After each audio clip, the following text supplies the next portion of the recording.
Yeah. Hey guys. Hold on. I was in the middle of telling a story and I pressed the button too early, so I'm actually kind of thrown off. Anyway, Derek and I are out at the bee yard. I was gonna say we decided to just kind of hang out on camera and chat with y'all, or chat with each other, really, with you guys in as an audience. And then we actually got to work, and as you can see, Derek is in his bee suit. Let's adjust that. Does that work? Yeah, Derek's in his bee suit because he was just actually in his 3 hives doing some feed. I'm not in a suit, but I wasn't in any of the hives.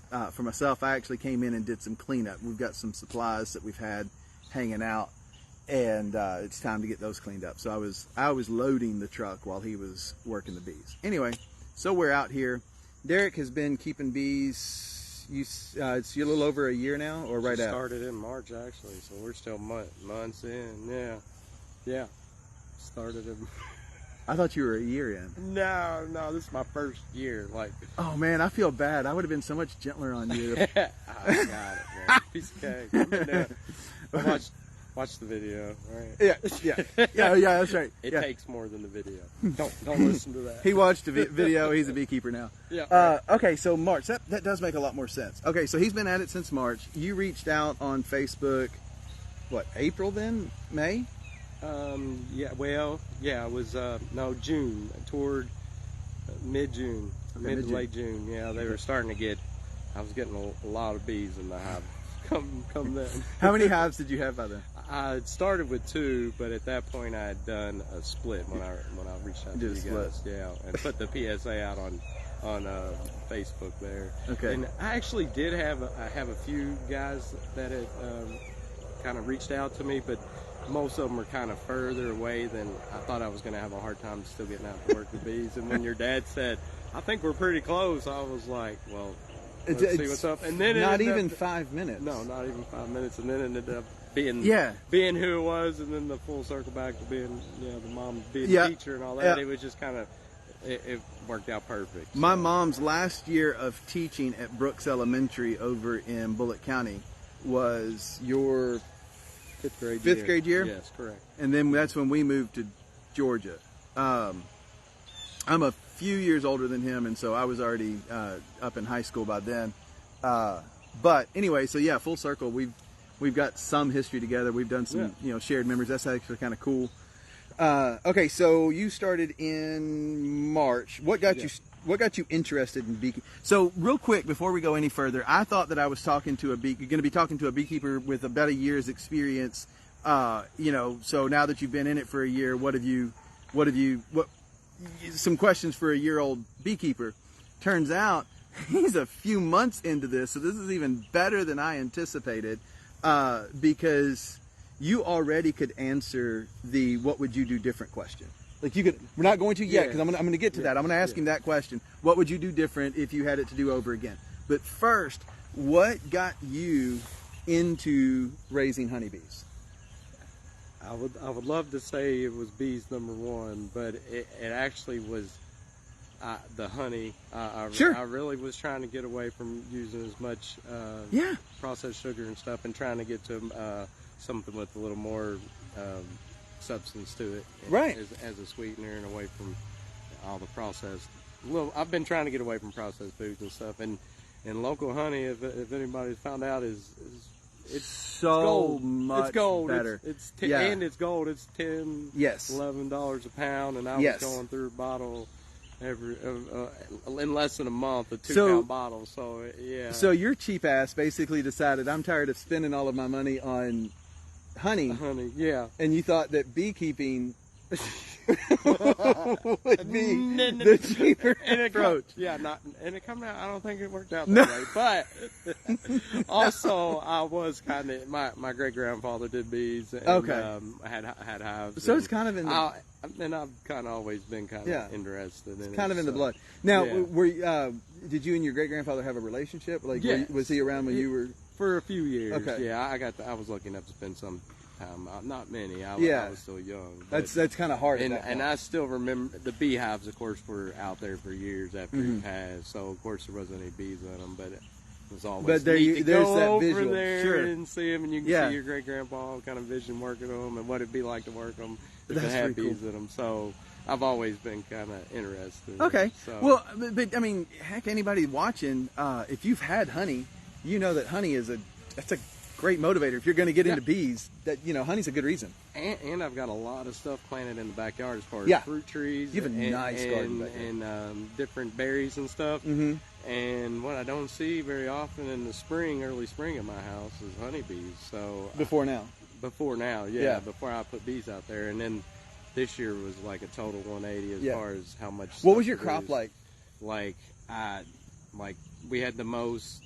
Only thing that I didn't get a whole lot of was strawberries. The blackberries, which the honeybees love to pollinate blackberries, I had bags and bags I ended up putting in the freezer. I couldn't keep up with them as far as eating them fresh. And then they were even on like the grapes on the apple trees. They were all over the apple trees. I had several apples that I haven't had luck getting apples with. Just a quick rundown. What do you have in the way of, say, fruit growing? I am not advertising for him. Don't be reaching out to him trying to get a hold of his produce. This is him. I'm just curious from a beekeeper's perspective. Yeah, y'all leave him alone.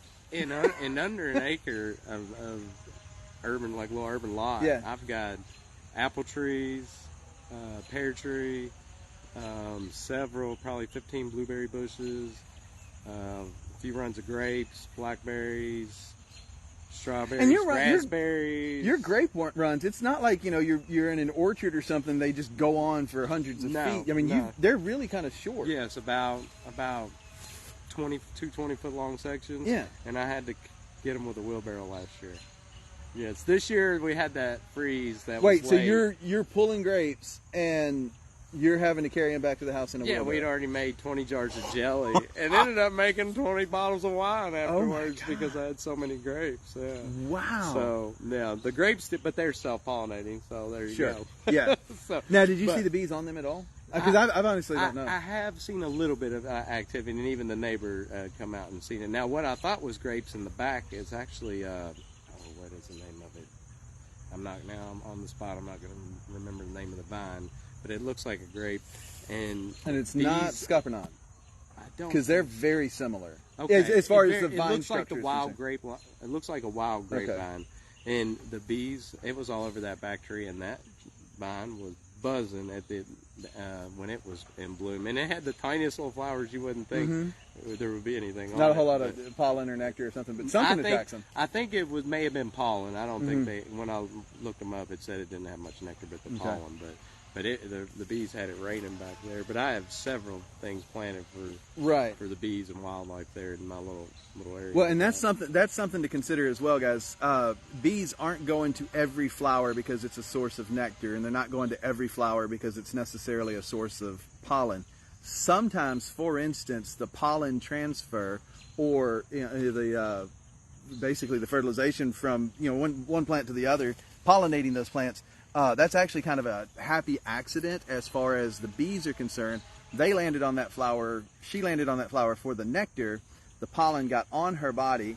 Because she's gathering that nectar type, she flies to the next one for nectar, leaves some of the pollen, picks up some of the pollen, goes to the next one, the next one, the next one, so on and so forth. And so that's how some of those plants actually get pollinated. Correct. In other cases, they need a protein source, and they very much land on that flower for the protein. I'm not sure if I just spit on myself or it's about to rain. It's been sprinkling a little bit. Okay.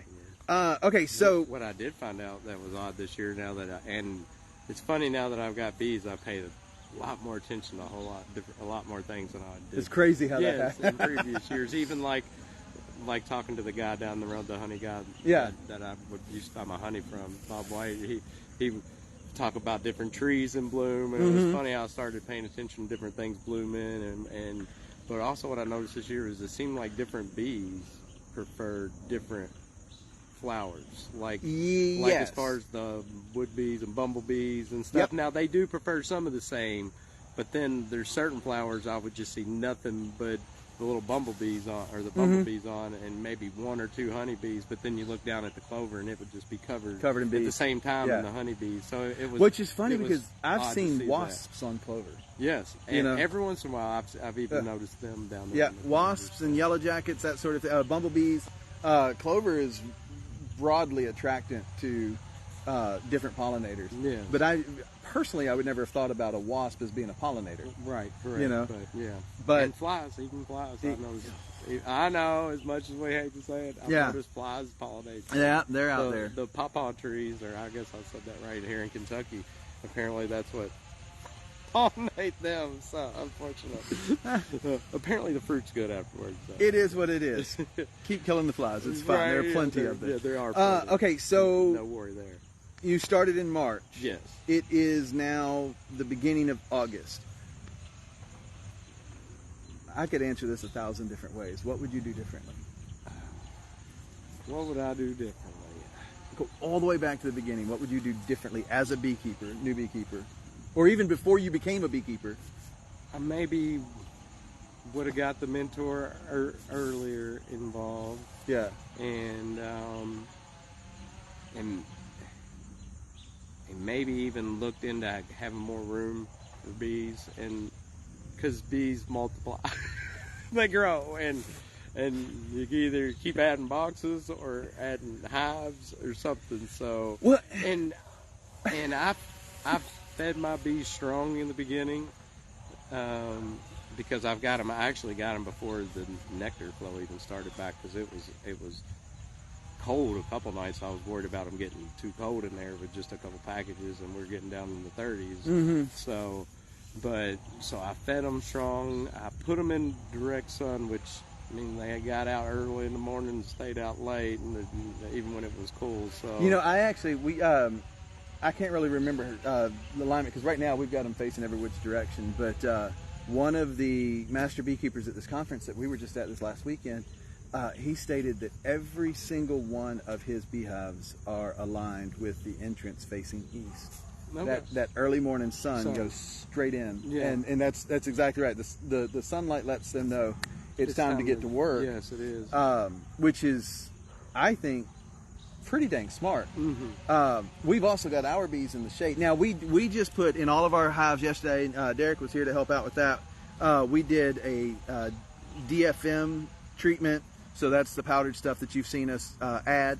We also did a couple other things. We did pollen supplement, but most importantly, as far as I'm concerned, we put beetle blaster traps into every single hive, and in some cases we put multiple beetle blaster traps, because this time of year is the season for beetles to get just out of control. Oh. I was like, it just got weird. Hey, Jessica. Oh, man. So anyway, we put the beetle plaster traps in there, and they're just real simple troughs. We filled them with oil, which is what you basically helped out with, and he had them there on hand and ready. It was really nice to have four. Dad and I are very used to just, honestly, for 30 years, it was just the two of us in the bee yard. Then Garrett came along, and he's been helping out. Yeah. And now you're here, you got your bees in the same yard with us, and so having 4 beekeepers working, I almost didn't know what to do with myself. I mean, it was a little weird, but we were all working. I'm so used to just meshing with totally random guys at work sometimes too. It's just find your place where you're fit in. That's exactly right. And there you go. So, I hated construction. Even if it's beetle traps. Yeah.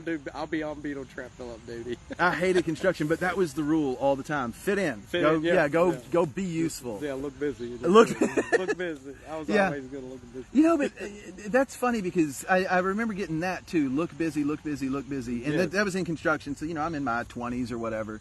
But as you got, it means something different as an apprentice, or as just as a laborer, versus when you get older and you're actually giving the instruction, go be busy. Yeah. Busy means productive. Yeah, exactly. Yeah. Don't just stand there with the broom sweeping the little dust back and forth. Right. No. Yeah. Sweep the fucking floor, you jerk. Yeah, find something and do something. Yeah. Somebody told me the other day, they said you can't teach somebody a work ethic. And I said, you can, or at least you used to be able to. You're just not allowed to talk to people like that. Right, yeah. And you can show, you can show them up, and then sometimes it'll make them more motivated, and sometimes it won't. This day and age, though, you show them the water, like you lead the horse to the water. You can't really. Back then, if I was the horse, they would waterboard you with it. Like you're going to take these lessons. Yeah. All right, so that's quite a bit that you would do. I would on the bees. What yeah. I would do differently. That is the one thing about. Apparently, you can control the growth of the hive even as far as to a degree. How much sun and yes. shade, and even like trees if they have to fly up through trees, or if you make it harder for them to come in and out of the hive. So there's certain, if you're limited to a certain area, like how much room you have, there are things you could probably do and still get away with a couple of hives. Maybe not feed them quite as right. strong, maybe. Right. Well, okay, so now to that end, that's absolutely true. But again, one of the things that we learned this weekend, or just had reaffirmed for us, I guess that's more accurate. But the honeybee hive, everybody has a job, of course, right? So everybody's doing a thing in the hive, and in the hive there's going to be a certain percentage of those bees that are nursing the young at any given time. Right.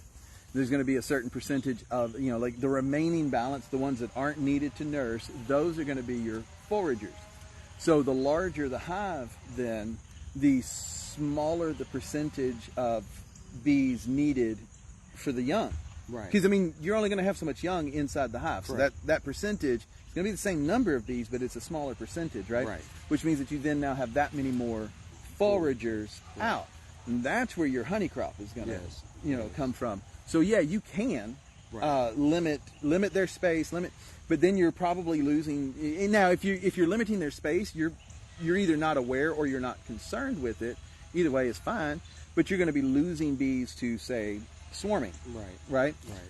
Well, in that swarm, guess who leaves? Yeah, the queen. That's your foragers. Yeah, your queen is gone. Too, your foragers are gone. Half your. Yeah. About half your hive. Half, yeah. And I also just learned, I was totally blown away with this, but some of the nurse bees, some of the older nurse bees, so they're getting ready to not be nurse bees anymore, but they actually, even though they're not technically flyers yet, they get recruited to leave with the swarm. Oh, okay. They can fly. Yeah. Just not well. Right. So they wouldn't be able to go directly following the directions to the flower and come back, but they can kind of, you just kind of follow along with the swarm. A lot of swarms don't go very far at first. Most of them don't go very far at all. Right at first, especially now that you mention it. So they find a collection site real close by. And that might be for someone just thinking out. Yeah. That maybe that's the reason why. Some of those nurse bees, they're just starting out to try to get caught up in there with the queen and the rest of the bees. Right. I keep checking the screen to see if we get any questions, by the way. No, okay. I technically didn't line up properly as far as this conversation is concerned because I keep having to turn around back to you. It's all right. I just won't be able to use my neck tomorrow. So for me, the being able to, what would I do differently? I mean, there are a few things, heck, Dad and I were talking this afternoon, and we've made some mistakes this year that next year we're not going to be repeating those mistakes. And we make mistakes every single year. We know what we're doing, and yet we either get a little bit careless or we get a little carried away. Honestly, I think I would take better notes. I would keep better records of what did we do this season. After action reports, we did that in the military all the time. After action reports, as soon as the mission was over, all right, cool. Where did you, I keep having to remind myself I'm on camera. Where did you mess up? What did you do right? How did, where was your communication breakdown? Whatever it was, get that all out on paper while it's fresh. Yeah. And so I would keep much, much better records as a beekeeper. Now, one of the videos I watched, that was some of the early advice I got from YouTube. I have watched a lot of YouTube. Yeah. And they said take notes on each hive. So I do have a book where I've every time so I'm you in do the keep, hive. You are keeping notes. Yes. Every time I'm in the hive, I write down what has been done in the hive and how the hive looks. And all and that's great. So, and there's we just learned of a website. I haven't been to it. Well, I did go to it in order to bookmark it, but I haven't printed off of it yet. But there is a website that we're given access to at the conference that has it's a checklist, and I mean there's room for notes at the base, but I want to do that with the plastic notebook sheet covers and just kind of each time that we come out to the hive, or each time we do an inspection specifically. Because Right. a lot of times you come into the bee yard, by the way, as for you thinking about beekeepers out there, a lot of times you come to the bee yard and you're not doing anything deep. Like today we came in, he put some food out. Yeah. I cleaned up a pile of supplies in the sidelines. There aren't any notes to take on that. You're not going into the hive. Leave the bees alone. Yeah. Regardless of, whether you're an evolutionist or a creationist, bees have been around a lot longer than you have. They don't need you as much as you like to think that they need you. Right. So leave them alone. Go in, know what's going on in your beehives. We went into your hives, and you had a really incredibly strong hives when we met. But we did notice, and I think we only saw one or two, but we did see a couple of varroa mite. Yeah. But because we were in the hive, because we were paying attention, we did that inspection, we were able to learn that, and you were able to come right along with an oxalic acid treatment. Yes, correct. And you took care of that. We also did a brood break. Yeah. I promised a guy on Facebook, he actually reached out to me with some questions about how to spot a queen or that sort of thing, and I told him that I would do a video on looking for evidence of the queen, because you're not always going to see the queen every time you go into the hive. Just because you want to see the queen doesn't mean she wants to be seen. She doesn't really give a shit what you want.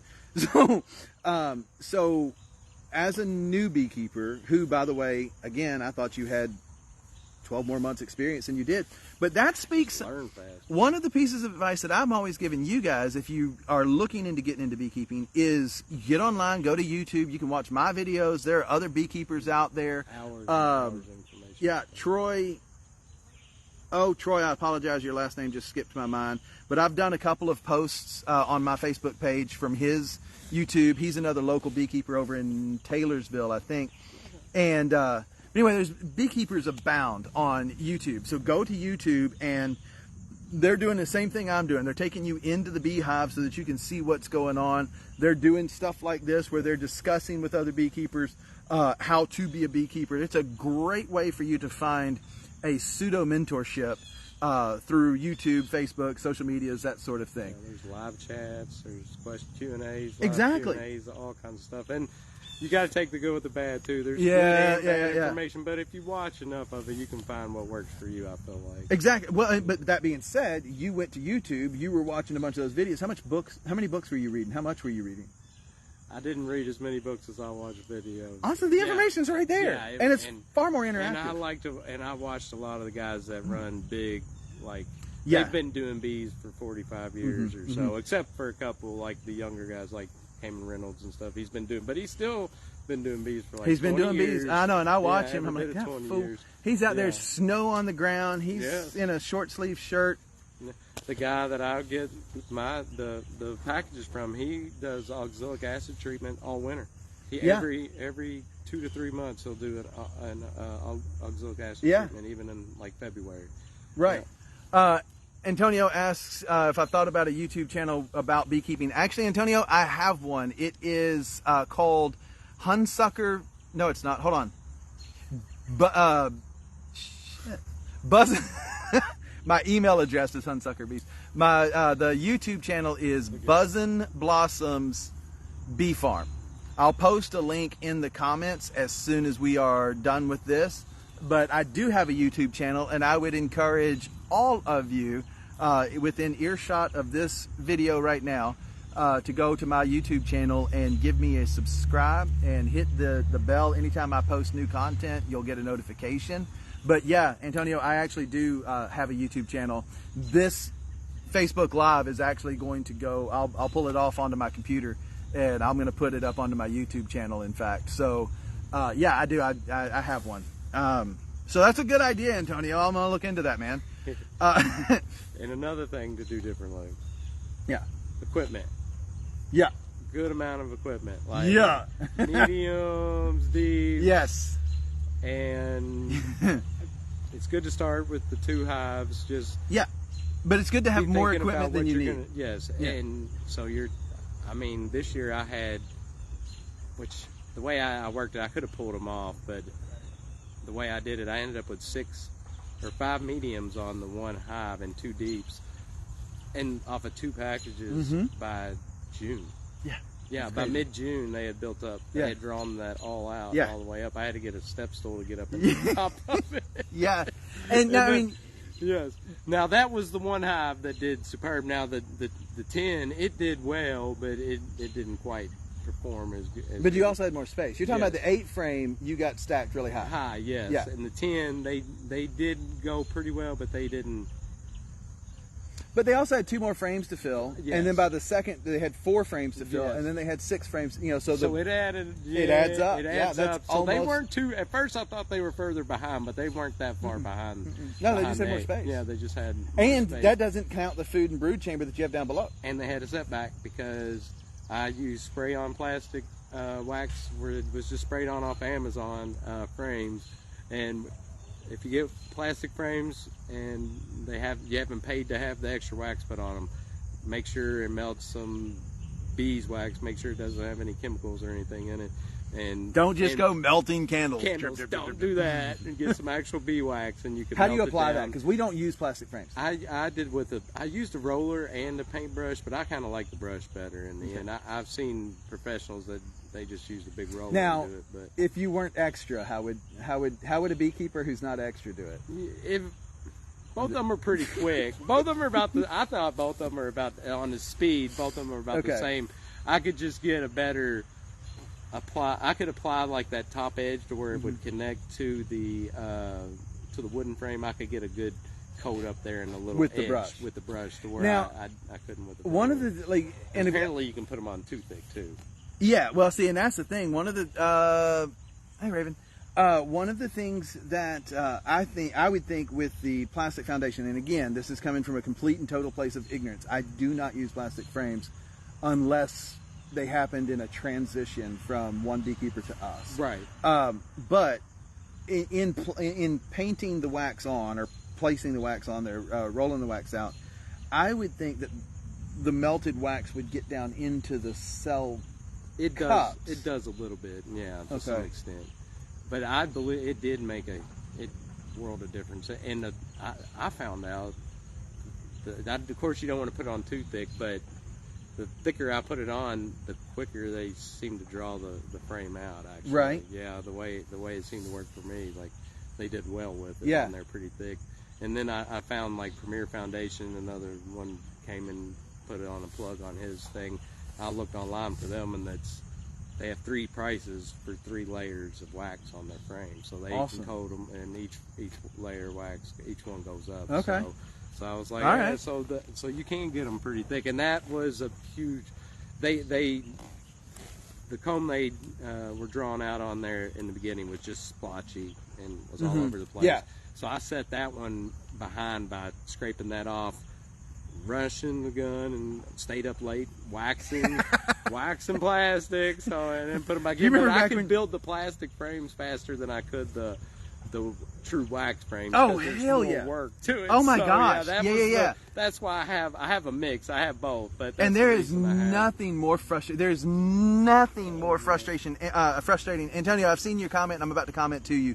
But there's nothing more frustrating because again, we use the wax foundation. Nothing more frustrating than you're in. You know, you've built all your frames because we have a box that we template basically that we can put 10 frames in and build them. Boom, boom, boom, boom, boom, boom. Okay, which is really fast, really nice. It's awesome. But then you take those out. You cut that little strip out. You put your foundation in, and then you got to tack nail that little strip of wood back into the frame. Yeah. And you're tap, tap, tap, tap, tap. And as a carpenter, you know this. Every now and then you miss that nail. Yeah. Well, when you miss that nail, your hammer goes right through that foundation. Don't hit the foundation. Oh my God! And then I've dented it. I haven't put a hole in it. Yeah, but you're using plastic. Well, the wax sheet.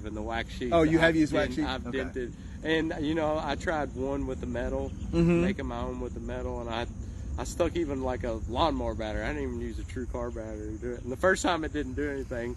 So I did it again, and I cut it. I cut the wax right into smoke detectors going up. It's like, oh, yeah. Maybe I'll go back to plastic for a little bit. But yeah. So that being said, stuff's gonna happen. Yeah.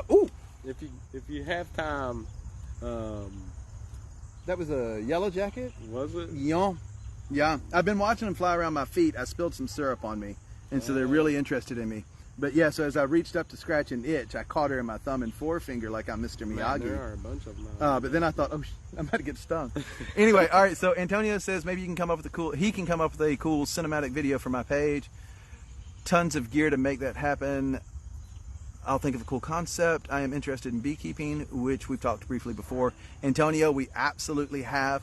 For everyone else watching these videos, all of you think that I'm doing this for educational purposes so that you can learn more about the bees. And that's kind of true, but truthfully, I have this insidious plan of networking just like that. Antonio, that is awesome. I've got your number, Bubba. As soon as I'm done with this, I'm going to give you a call. Maybe we can set up a lunch or something, because that'd be great. Okay. And I guess technically I'll buy, but you know, whatever. But no, that'd be great, Antonio. I would love to hear about that and find something out to do with that, because I am not creative. That's why I do my lives, because I don't want to have to do video editing. That's it. I do live because I don't want to edit videos.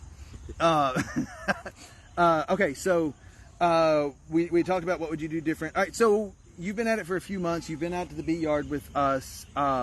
What are some questions that you might have that you either haven't had a chance to ask, or you just came up with on the spot? Either way, or even along the way, some questions. Along the way, some questions that you really, even if we've already answered it, let's answer it on camera. Yeah. So like one that was big for me was when to add the next, when to build onto your hives, because you don't want to just go stick the whole. You don't want to buy a hole too deep and a medium setup and just go put it out into the and put your package down in the bottom of it and then hope for the best. And hope for the best and expect it to be okay. Right. So there's just a lot of things on like when to add frames and stuff. Yeah. And so I had to learn to, wait till it's about 5 to 7 frames in a 10 or something. Or yeah. 7 frames, and then then you add your next box. And I did the same with the mediums. I'd let them get the mediums drawn. I'd let the mediums get drawn all the way out, not full of nectar or honey or whatnot, but I would let them get drawn all the way out, and then I would go ahead and put my next medium on and just keep them on that way. Apparently you can get away with putting more than one medium on at a time. You can get away with putting more than one medium on. In fact, we just learned about a process of raising our honeybees. We use a brood and food chamber system on all of our hives. Now, right now you're looking at nooks, and so it's not really a fair assessment, but we use 2 deep supers for our food and brood chambers. And one of the things that at this conference, one of the things that we learned, and we're going to actually kind of look into more, is a concept that they use a single deep with a queen excluder, and then they just put mediums on top of that, honey supers on top of that, because the bees are going to live up there. They're not all stuck down here. They're going to go wherever the space is. Right. In the tree, it would be the same way, right? And so that kind of changed my processing, or my idea of when do you add supers. Before the flow begins, your honey supers better be on. Yeah. Right? Yeah. Because they need to have had time to be able to explore. Right. And you don't have to worry about the bee. The forager she's not coming in and landing and then having to crawl all the way up to the top of the hive in order to deposit that nectar. She's landing, she's transferring that nectar to another bee. That nectar may transfer bees 2 or 3 times inside that hive. It may only transfer that once, but it may transfer 2 or 3 times. In a heavier flow, they've really got this whole conveyor belt system going on. So put the supers on. When we're coming out of winter and getting ready to go into spring, they are beginning their buildup. Well, what do you need when you're building anything up?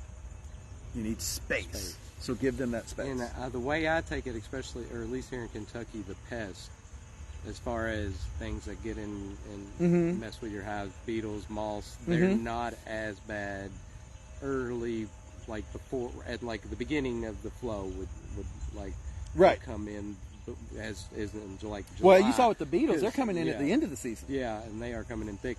So that's where you don't want to put all your space out there at once, because you're giving the bees too much space to try to defend. And that's exactly where you right. end up with problems. So that's exactly right. So that was a balance that I was trying to walk this year, being a new beekeeper, was not giving too much space, but not having my hive swarming on you. Well, and the other thing to consider is that at the height of the spring buildup, or at the height of the honey flow, that's when the most bees are in the hive anyway. Right. Like that's the queen has been leading up to that. She's laying 1,000 to 1,200 eggs a day. Right. All of that hatches, and in staggering form, and all of those bees are in there. So you're not going to get your wax moth. You're not going to get mice. There are so many of them there to be able to protect that hive. So yeah, your buildup comes. I just want to make sure I'm not missing any comments. Your buildup comes, and while they are building, they need space. Yeah. When the buildup is over, take it away. Right. And now, in next spring with the single deep, again, that's what I want to be. The way I did my late season splits, swarming. I'm gonna have to be quick on keeping an eye on these girls come next spring. Yeah. I've already told myself, because when you run just the deep with the medium on top, as soon as they start going full blast before the flow, early. But that's when you should have your honey supers on as well. So you got the deep, a queen excluder, and then honey supers. Okay, so here we'll be learning, or learning something to learn from me. So next spring coming out of this, I plan on leaving a medium for them on top of the single deep to overwinter in. Now, will I want to raise that up and put my new mediums I've got some drawn out, which I'll probably do like you said, and maybe even alternate them with undrawn frame and drawn frame, not alternate. I wanted to help, but I also wanted to watch you struggle. Yeah. So should I put those underneath the one that I left them, or will I take a chance on taking their food and pulling it too far away from them? Well, you're not going to be taking their food, because what are you doing? I'm just raising it up. Yeah. And the temperatures by then, they'll be able to get to it. And we have to worry about. We got 20 gallons of syrup right over here. Correct. You have quarts of syrup that I watched you put on today. Yeah. You know, we have quarts of syrup on several of them. Yeah. You're going to feed them. Yeah, and I'm going Are to you feed actually them. taking their food? No. Yeah, you're feeding them. Yeah. And you're feeding them some pretty rock solid food. Yeah. So, I mean, honestly, I don't know that I'm terribly concerned about that right now. For my own bees, I'm not really that concerned, because I am going to feed them. I'm never going to let my bees starve. True. But at that point, you're not really wanting to. Once we start putting supers on, you're probably going to want to start pulling back on the feed. Once you're putting supers on, you're not feeding them. You're not feeding but you don't need to, because let's face it, they've either got what goes when the bees are building up on their own in a Langstroth hive, which is what we've got. Those outside 1 or 2 frames, 1 on each side or 2 on each side. What do they have in those frames 90+% of the time? Should be honey, unless she's running out of room to lay. It's just honey. So they've got food there already. Yeah. Plus, what have you stacked on top? Honey supers. On top. If they need food, they got it during the flow. They got plenty. Plenty of it. Yeah. Oh yeah, they've got plenty during the flow. Yeah. So we take. So that's the other thing that you need to be aware of, is that when you're feeding your bees leading into the flow, you can continue to feed your bees if you do not intend to sell that honey. Right. If it's just for the bees and you want to keep feeding, okay, cool. Yeah. I don't know why, but whatever. They're your bees, bud. It's going to grow like crazy, though. You do that. Yeah. Already you're going to have a lot of bees. Yeah. But if you intend to sell your honey, then as long as you don't have honey supers on your hive, feed away. Just go ahead, give them as much syrup as you want to. As soon as you put a honey super, the first honey super on top of your hive, stop feeding. That's when they're going for the nectar. They are not going to transfer that syrup up. It's going to stay right where it is until they need it. You put your honey supers on the top with your queen excluder if you use those. With the one of the reasons we like the double system is because we don't necessarily need the queen excluder, because if once we realize she's moved up into the top, we just rotate them. Yeah. You know, but so that's this way. Well, that's why I was told to keep that honey, that first medium on top. Yeah. Is because that way it gives her room, or that honey. It gives you that buffer. Yeah, and that's going to be, that acts as a queen excluder. That first honey super, for the most part, should act as... Yes. Because she's not going to want to go up in there and lay if she doesn't have to. That being said... If you give her enough room underneath, she should lay underneath, correct? See, okay, so... Correct? You would think. No, so we missed out on the queen excluders one year, and we had the double system. We did our we did our flips and everything, but we had several queens that were just prolific. I use that word a lot. You've heard my dad use that word a lot. And I had one of the as and well. What we saw was that little twerp. She filled the base, she filled the the deep, then she filled the deep, and then she went up into the mediums, and it was like 2 or 3 frames per medium, but she just went straight up the hive laying. We lost entire crops of honey that year. My queen, the one that did the best, she made it to the second medium, the top of it, and actually had brood on the bottom of the third medium is where she stopped. But then from there on up was nothing but honey. Nothing but honey, yeah. But I was able to take and split those frames up and feed those back to the bees and everything. And I actually did feed my bees until the first, because I just started out this year, so this might be something for some. Yeah, but you also didn't expect that you were going to get any kind of crop, right? But he was wrong, by the way. Right. I was wrong. Yeah. But I did see where people said it was okay to even feed sugar water up until, if you're just starting out with a fresh foundation, like your medium is just fresh foundation, that'll keep their stimulant or heavy along with the flow to draw that out, as far as drawing the wax out on it fast. Okay. And then once you see them getting it drawn out most of the way, then you can cut the sugar on that. And that is correct. Especially at beginning. As long as you don't intend to sell that honey. Right. Because yes, that is going to stimulate their wax production, because for those of you who don't know this, the honeybee will actually, she produces at certain life stages, at certain ages, she produces the wax on her own abdomen. And that's what they use then to build up that beeswax, or the comb. So as long as you are not going to sell that honey, honestly, I wouldn't even give it away. You can use sugar syrup. If you are intending to sell the honey, you've got to stop using the sugar syrup. Or, frankly, you're an unethical person, and you should be ashamed of yourself. You're selling sugar water. Sugar syrup. So no, stop using it. However, if you're doing a build-up year, and you're not trying to take any honey, absolutely, feed.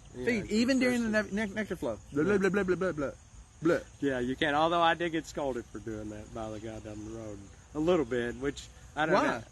I'm still trying to figure that out. Why he said something about, told me that I should have stopped feeding him. I guess because he was thinking I was messing up my honey. Yeah, messing up any honey I was getting. But I wasn't expecting on getting honey. But he was right. He told me I would end up making splits and probably getting some honey this year, especially getting my packages early. So the earlier you get your start in the season, if you plan on doing bees, if you're new and getting into it next year, the earlier the better. I would say that as well. Now, I'm going to reiterate this point too.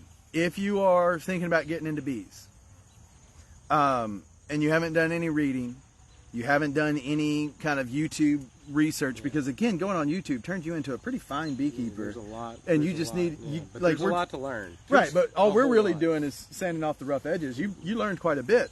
Right. But don't get the bees yet. You need more time than what you think you do. You need to talk to a mentor. You need to talk to somebody who has the experience. You need to watch a lot more videos, that sort of thing. There's a lot to learn. There's a lot to ID. There's a lot of different scenarios that you might end up running into. Yeah. Do you know Do you know what a bee egg looks like? Do you know what the larva looks like? Do you know what the stages are? Do you know what they look like as pupa? Yeah. There's a lot that you need to learn. Life cycles. that takes me back. I promised a beekeeper that we would talk about. I was going to show him, but unfortunately, I didn't think about it yesterday while we were in the hive.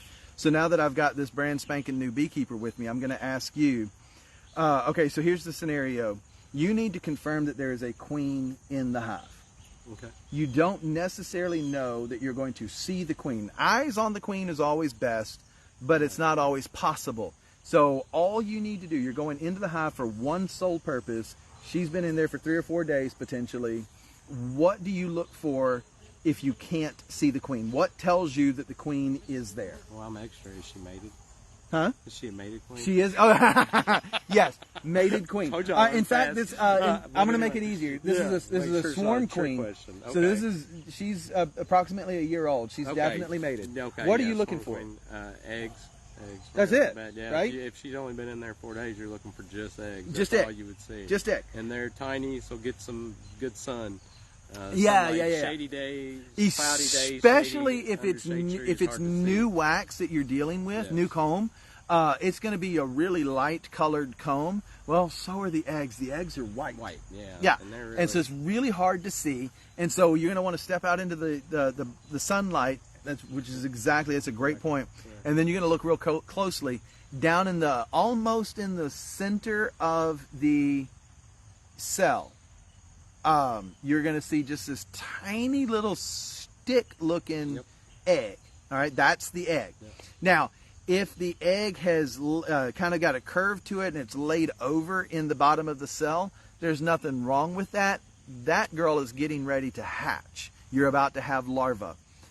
If you look down into the base of the cell and all you see is that creamy white looking substance in the base of the cell, but you can't really see whether the larva is in there or not, trust that she is in there. That's just a few hours old.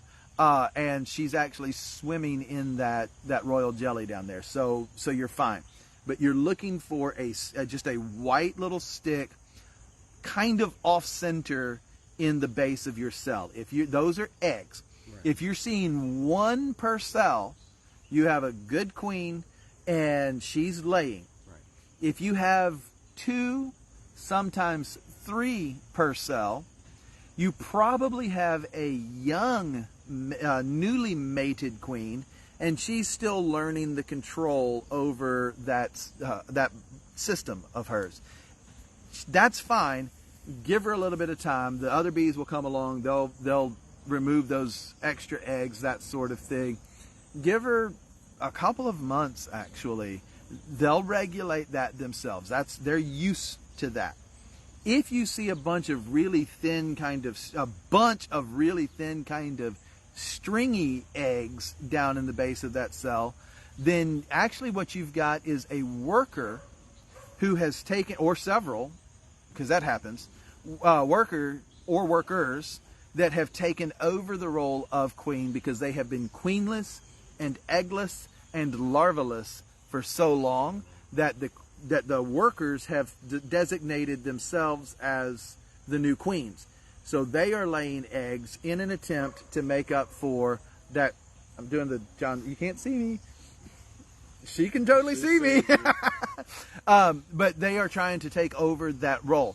They, of course, do not have the reproductive system necessary for that. They can't fertilize eggs. So if any of them hatch, they're all going to be drone anyway. So if you see a lot of drone in your hive, you've got a problem. Watch if you accidentally smack her. I hope she doesn't see me instead. All right. So that being said, guys, we've really done some talking today, but I've got to cut it off because I've got other stuff to do, and I'm sure you do. We could talk bees all day. There's a lot to learn, so make sure number one would be to learn as much as you can. Learn as much as you can. Yeah. And I warn people. They ask me bee questions out just in the world though. Yeah. I'll say something about being a beekeeper, and they're like, "Oh my God!" And they have a ton of questions. I'm like, "You gotta be real careful asking a beekeeper about his or her bees, because we don't love to talk about anything as much as we love to talk about our bees. Right. So we could do this literally all day long. And you're probably going to get a different answer Oh, from every almost beekeeper. question. Oh yeah, From absolutely. Every beekeeper on what Well, to the do, next time we have this conversation, if we do this again, Yeah. we'll probably have a different set of yeah, answers. Yeah, no, it's Not true. the facts will remain the It's same. still learning. Yeah, the facts are, but there's different techniques and methods to get Yeah. there. Yeah. Yeah. So anyway, And not everything's different for different areas and vice versa. Right. What works at your house. well, might not and work. what works in Kentucky doesn't necessarily work in Georgia, and Yeah. vice versa. So, oh, What happened there? my battery just told me I'm at 5% on my battery, so that's why that pause just happened for those of you who noticed it. So I apologize for that, but we are going to go ahead and call it quits.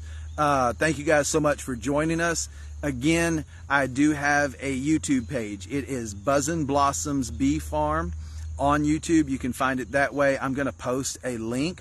I'm actually going to repost this video from YouTube and several others because I'm so far behind, but I'll post some YouTube videos.